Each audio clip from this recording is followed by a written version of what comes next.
رونق اسٹیج، سادات کرام وعلماء کرام،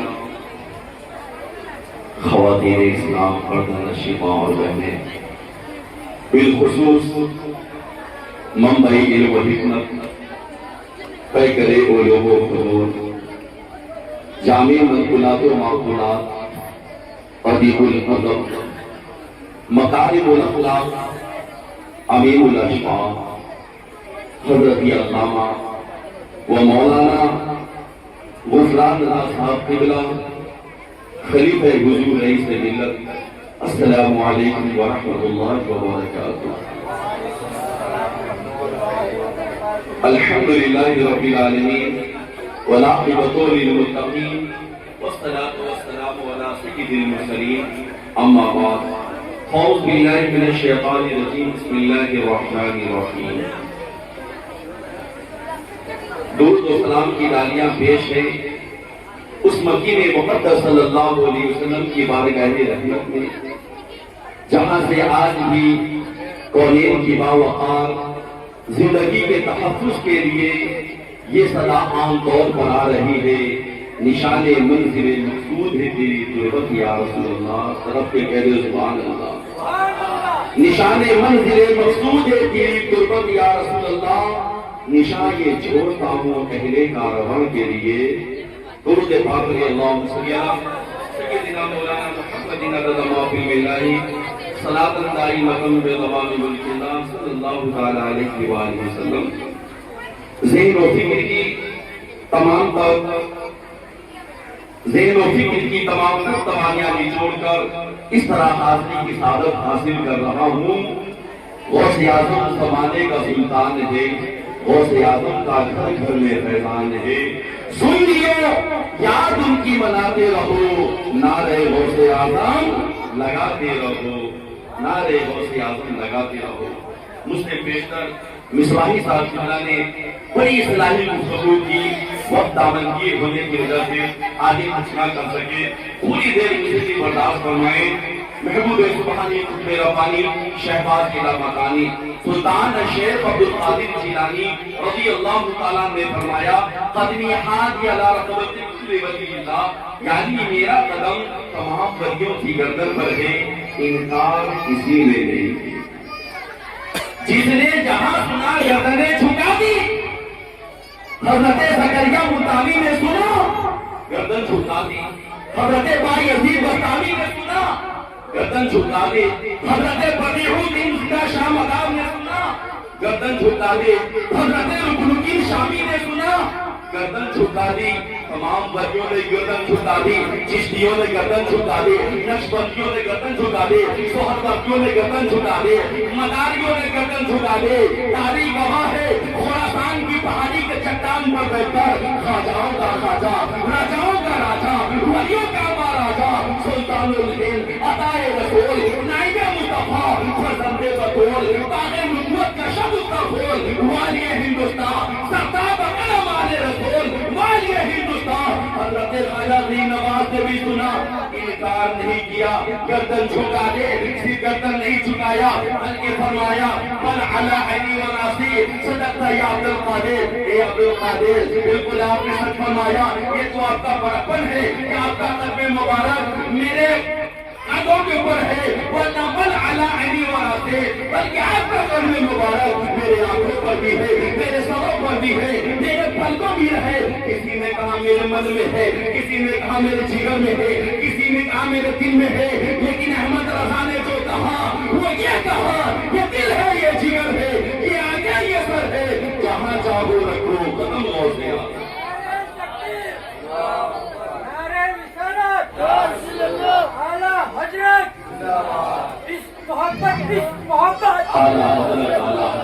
برادران ملت اسلامیہ، اور اس شوقہ میں بڑی تیز رفتاری کے ساتھ نکل رہا ہوں، ورنہ واقعہ بیان کیا جائے 40 منٹ کا واقعہ ہے۔ اللہ اکبر۔ حضور غوث پاک کے زمانے میں ایک گویا تھا، وہ گانے گایا کرتا تھا، بڑی سریلی آواز تھے، بڑی پیاری آواز تھے، لوگ اسے بلاتے اور گانا سنتے تھے، لیکن غوث پاک نے سمجھانے کی کوشش کی، ایک تو گانا نہ گا کر مصطفیٰ کی نعتیں پڑھا کر اللہ بھی خوش ہوگا، رسول اللہ بھی خوش ہوں گے۔ مگر وہ کہنے لگا کہ عبد القادر ہم سے چلتا ہے، مجھے پیسہ ملتا ہے، میں پڑھتا ہوں، لوگ مجھے بلاتے ہیں، عبد القادر کو جلن ہوتی ہے۔ اللہ اکبر، نہ مانا۔ برادران ملت اسلامیہ، جب وہ بازاروں میں گاتا تھا، اپنے بالوں کو جھٹکتا تھا، ہزاروں دیوانے پہ جاتے تھے۔ جب وہ گانا گاتا تھا، اس کے آواز کے اتنے بڑے دیوانے تھے، زندگی بھر لوگوں نے ان کا سنا۔ اللہ اکبر، غوث اعظم نے سمجھایا کہ مصطفیٰ کی نعتیں پڑھا کر اللہ بھی خوش ہوگا، مصطفیٰ بھی خوش ہوں گے۔ ماننے کے لیے تیار نہیں۔ آج کچھ لوگوں کو سمجھایا جائے تو لوگ ساتھ ہاتھ پہ دوڑ جاتے ہیں، مگر اپنی اصلاح کرنے کی کوشش نہیں کرتے۔ غوث اعظم بازاروں سے نکل جاتے، اللہ اکبر، آپ کو ذلیل کرتا، دیکھو عبد القادر جا رہا ہے۔ اللہ اکبر، ایک ایسا زمانہ آتا ہے جب انسان بڑھاپے میں پہنچتا ہے، اس کی آواز دھیمی پڑ جاتی ہے۔ اللہ اکبر، لوگ ان کی سنتے تھے، اب دوسری کی سننے لگے، پہلے اس کو بلاتے تھے، اب دوسرے کو بلانے لگے۔ جب پیسہ آنا بند ہو گیا، گھر میں دینا بند ہو گیا، تو لوگوں نے نکال کر پھینک دیا۔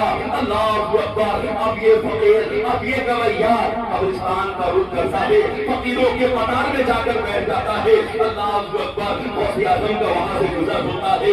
اللہ اکبر، جب اس گویے کی حالت کو دیکھا، پھٹا پرانا کپڑا ہے، چہرے پر مکھی بھی لگ رہی ہے، اور جو بال جس کے دیوانے لوگ تھے آج کئی دنوں سے کنگھی نہیں کیا ہے، تو غوث اعظم کو نانا کی سنت یاد آ گئی۔ اللہ اکبر، جب گویے کو دیکھا فوراً اپنی خانقاہ میں آتے ہیں، ایک طالب علم کو بلایا، 100 دینار دیا، جا قبرستان کے اندر میں وہ فقیر جو بیٹھا ہوا ہے اس کو دے دینا۔ جب 100 کا دینار لے کر جب فقیر کے ہاتھ میں دیا تو کہا کس نے دیا ہے؟ توجہ کے ساتھ سننا، طالب علم نے کہا دینے کا حکم ہے، بتانے کا حکم نہیں ہے۔ اللہ اکبر، گویے کی آنکھوں میں آنسو لگایا کہ میں پورے بغداد والے کو جانتا ہوں کہ بغداد والے کیسے ہیں، کسی کے ساتھ محبت نہیں کرتے، کسی کے ساتھ بیٹھتے نہیں، کسی کے ساتھ اٹھتے نہیں، اپنی دعوت میں نہیں بلاتے۔ اگر مجھ پہ کوئی کرم کرنا چاہا ہے تو کوئی اور نہیں، وہ شیخ عبد القادر جیلانی ہے۔ اللہ اکبر، وہ گویا اس طالب علم کے پیچھے پیچھے ہو لیا، چلتے چلتے مدرسہ جامعہ قادریہ میں پہنچا، غوث اعظم پڑھا رہے تھے۔ اللہ اکبر، تو جب یہ گویا پہنچتا ہے، غوث اعظم نے فرمایا بولو کیسا آنا ہوا، کچھ چاہیے؟ اور وہ گویا کہنے لگا حضور زندگی بھر میں نے آپ کو ذلیل کیا ہے، میری غلطی کو معاف کر دیا جائے۔ اے عبد القادر، اے عبد القادر، اے شیخ عبد القادر، تو میرے نبی کا سچا وارث ہے۔ اللہ اکبر، غوث اعظم نے فرمایا بولو کیا چاہتے ہو؟ کہا حضور زندگی میں گناہوں میں ملوث رہا، آپ کو ذلیل کرتا رہا، میری غلطی کی معافی ہو جائے گی۔ اللہ اکبر، غوث پاک نے فرمایا سچی توبہ کر، اللہ گناہوں کو معاف فرما دے گا۔ سچی توبہ کرتا ہے، استغفر اللہ ربی من کل ذنب واتوب الیہ۔ اللہ اکبر، اللہ تبارک و تعالی اس کے گناہ کو معاف فرما دیتا ہے، اور غوث اعظم کے صدقے میں اسے صالحین میں شمار کیا جائے۔ یہ عشق بہا مجمع ہے وسیع، بات کہوں اپنی تقریر کو ختم کروں۔ اس سے پہلے میں آیا تھا حضور رئیس ملت اللہ اکبر کے دیوانے، انہوں نے ایسا استقبال فرمایا کہ حضور کا آنا جانا ہو گیا، ان کے خانوادوں کا آنا جانا ہو گیا، اتنی محبت نشاورے کی۔ اللہ اکبر، تو عشق کی بات سنو۔ ایک طالب علم نے فتوی عالمگیری پڑھا، کئی چیزوں میں فتوی عالمگیری پڑھتے پڑھتے ایک ایسی عبارت میں پہنچا، اس عبارت میں یہ لکھا ہے کہ جو یہ کہے کہ مصطفیٰ کے کپڑے میلے ہیں، ایمان سے نکل گیا۔ جو یہ کہے کہ مصطفیٰ جان رحمت کا دامن گندا ہے، کپڑا میلا ہے، اسلام سے نکل جائے گا، وہ طالب علم ہے۔